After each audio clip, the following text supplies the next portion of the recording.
This compounding dynamic explains a phenomenon that baffles many observers: why some creators with enormous social followings are unable to convert that following into fashion industry credibility, while others with comparatively modest followings move through the industry with apparent ease. The answer is that these two groups are operating with different forms of capital, and the conversion rate between them is not one-to-one. In fact, the conversion rate is highly asymmetric. Cultural capital converts into attention capital relatively easily. A Vogue feature will generate social media engagement. But attention capital converts into cultural capital only through the mediation of gatekeeping institutions, and that mediation is neither guaranteed nor efficient. This asymmetry has profound implications for anyone building a career in fashion.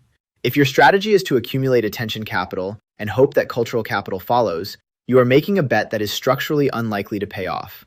The algorithm does not care about your taste. It cares about engagement, and engagement is driven by factors: controversy, novelty, relatability, timing, that have nothing to do with the aesthetic judgment that the fashion establishment values.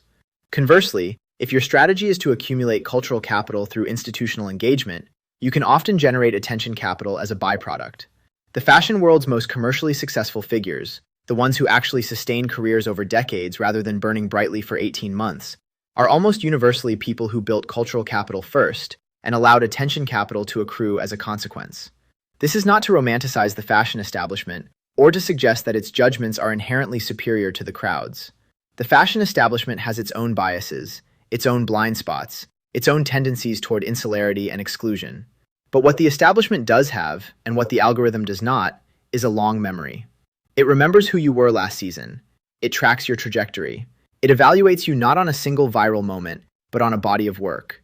And in a creative field like fashion, where the difference between a trend chaser and an innovator often only becomes visible over time, this long memory functions as a form of quality assurance that no algorithmic system has been able to replicate.